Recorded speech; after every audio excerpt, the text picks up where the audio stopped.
bienvenida una semana más al podcast del Derecho Mercantil sin clases, tu podcast para estudiantes, estudiosos e interesados en el mundo de la empresa y del derecho mercantil. El episodio de hoy se titula Te compro hoy, te pago a 180 días y vamos a hablar en él de morosidad y de prácticas de fijación abusiva de los plazos de pago, sin duda un problema empresarial de primera magnitud, especialmente para las pymes. En el ámbito de las obras públicas y servicios, en las relaciones comerciales entre proveedores y la distribución, o en el propio pago de los servicios de abogacía, muchos deudores que tienen poder de negociación encuentran en la cultura del retraso en el pago un cómodo sistema de financiación a costa de su contraparte, muchas veces pequeñas y medianas empresas que se ven asfixiadas financieramente al tener que soportar pagos diferidos en el tiempo. Es muy frecuente, por ejemplo, en el ámbito de la construcción, que se articulen pagos a 180 días con cláusulas como la siguiente. En caso de conformidad de las facturas presentadas, el contratista abonará su importe mediante la entrega de pagaré a la orden, con vencimiento a 180 días, de la fecha de recepción de la factura en las oficinas centrales, coincidiendo con los días 20 de cada mes. Es verdad que tanto el legislador europeo como el español han dedicado importantes esfuerzos legislativos a establecer un régimen legal represor de la morosidad y de los abusos en los plazos de pago. Podéis ver, como siempre, en las notas del programa las diferentes disposiciones y sentencias que voy a mencionar en el episodio de hoy. Pero la aplicación de estas normas ha sido muy difícil. Fíjate, en 15 años hemos tenido 2 directivas y 2 leyes nacionales, sin contar con los múltiples retoques y reformas de la propia ley de morosidad, especialmente por la ley 15/2010 de 5 de julio y por la ley 11/2013 de 26 de julio de medidas de apoyo al emprendedor. Las sucesivas normas, reformas y retoques, además de dificultar a los operadores jurídicos la aplicación de la ley, tanto en lo que se refiere a su contenido como en lo que respecta a las propias vigencias de las diferentes redacciones que han tenido los preceptos, decía que estas sucesivas reformas evidencian que hasta ahora el legislador ha fracasado en su esfuerzo de dar solución efectiva a las prácticas comerciales abusivas relativas al tiempo de cumplimiento de las obligaciones. Digamos que estamos bien lejos de haber implantado una cultura del pronto pago en nuestro país. Por ello es necesaria una jurisprudencia que dote de seguridad jurídica a este conjunto normativo de difícil interpretación. Pues bien, el Tribunal Supremo, primero en la sentencia del 23 de noviembre de 2016 y ahora en la sentencia de 19 de mayo de 2017, ha ratificado que esos aplazamientos son nulos de pleno derecho por ir en contra del artículo 4 de la Ley de Morosidad y que no pueden ampararse en la libertad contractual o las circunstancias del caso. En los supuestos de hecho de ambas sentencias, nos encontrábamos con empresas subcontratistas que demandaban a la contratista principal determinados importes derivados de los trabajos que habían ejecutado, junto con los correspondientes intereses. Esas subcontratistas solicitaban la previa declaración de nulidad por abusivas de las cláusulas contractuales en las que se fijaban plazos de pago superiores a los previstos en el artículo 4 de la Ley 3/2004 de lucha contra la morosidad en las operaciones comerciales, al que enseguida me voy a referir. Por ejemplo, en la sentencia de 19 de mayo de 2017, el titular de un negocio dedicado al movimiento de tierras y excavaciones interpone la demanda contra la contratista principal de la obra, la entidad de infraestructuras terrestres Sociedad Anónima, y contra el propietario de la obra, que era Adif. En el contrato entre la contratista adjudicataria y este subcontratista se establecía que los pagos se hacían mediante pagarés con un vencimiento a 180 días, contados desde la conformidad del contratista y la recepción de toda la documentación solicitada. Pues bien, la sentencia de primera instancia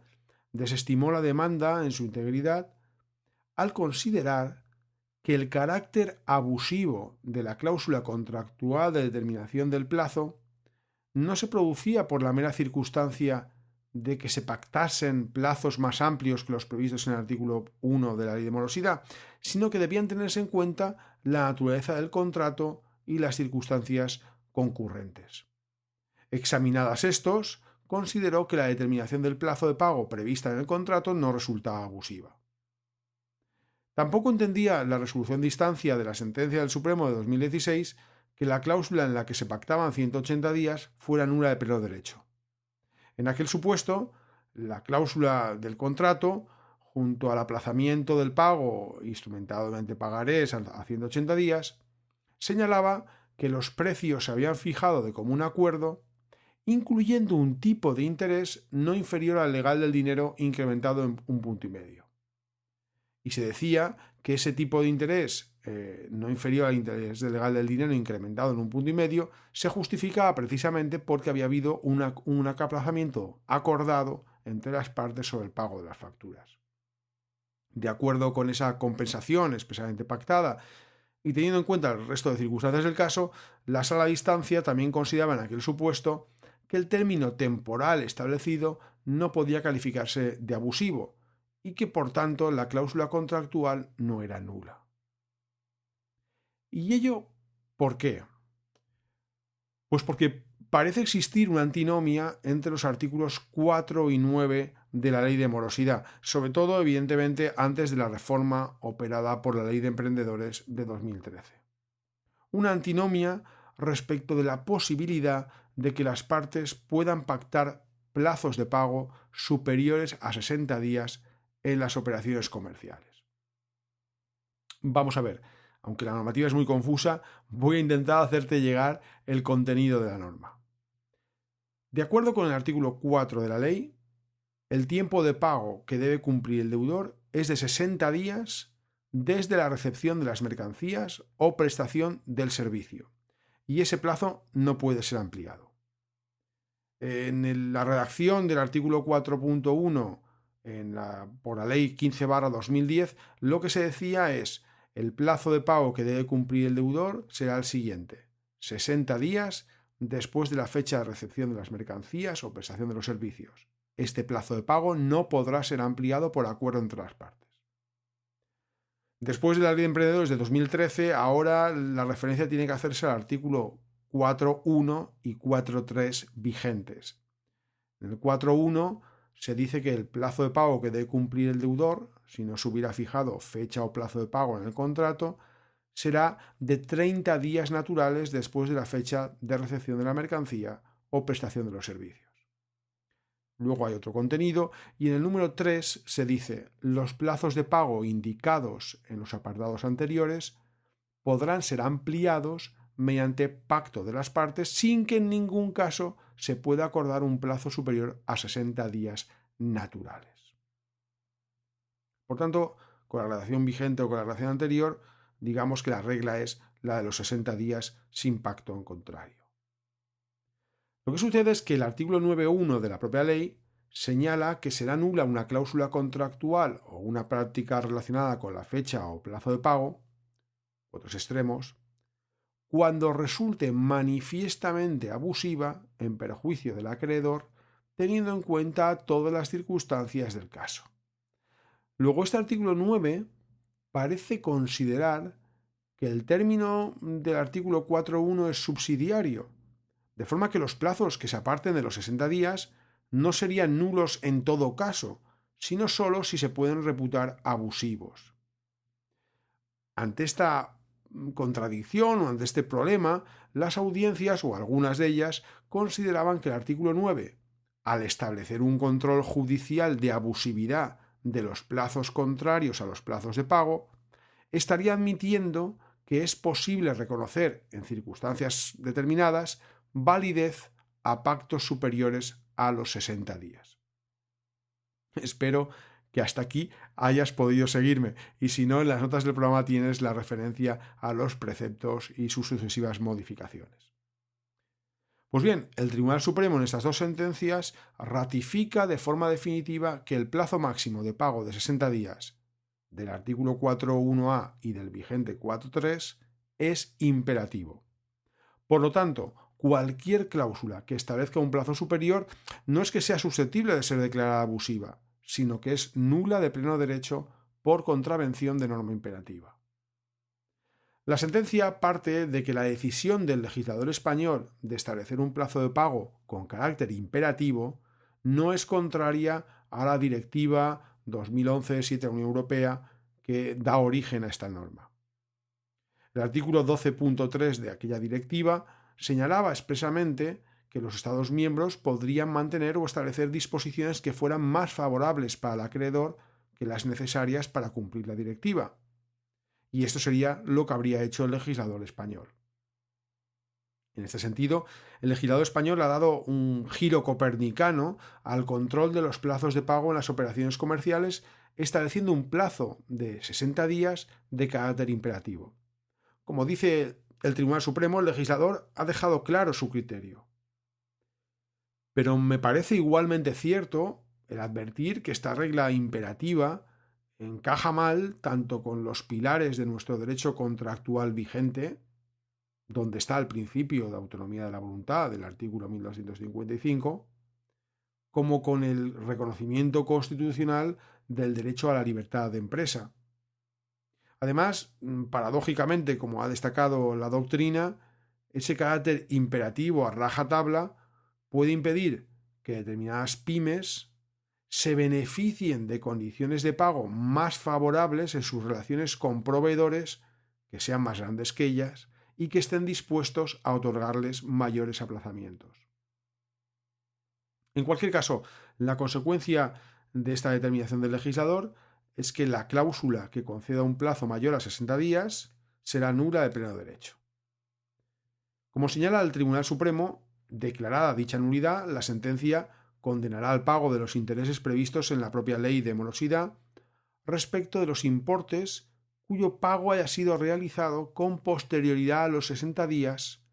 tomando como fecha de inicio la fijada en la relación que se aporte a la demanda. Se supone que la fecha de entrega de las certificaciones de obra en el caso de estas obras públicas. En nuestra opinión,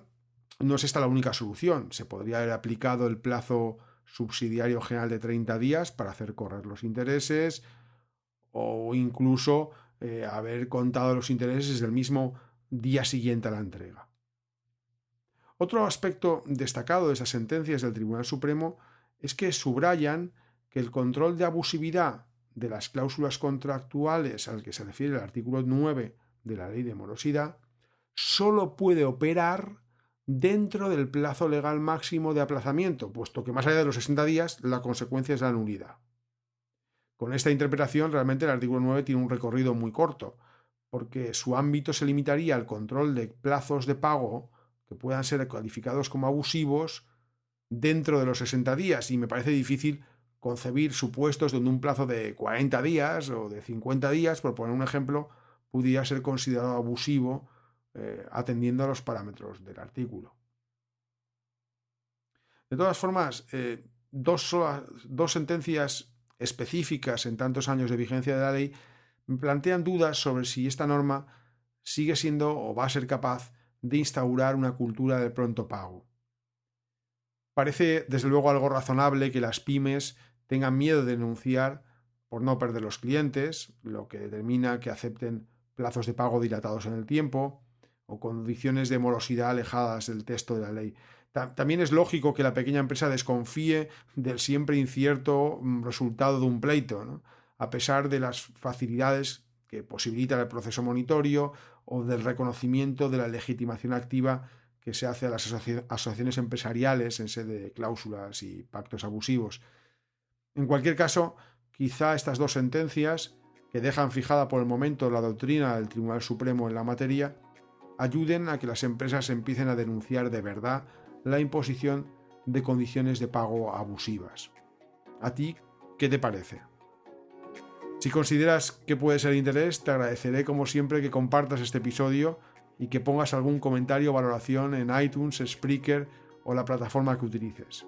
Y como siempre, puedes contactar conmigo en los canales habituales, el blog, el canal de YouTube del Derecho Mercantil Sin Clases, en LinkedIn o en el correo electrónico fgonzalezcastilla@gmail.com. Un saludo y hasta el próximo jueves.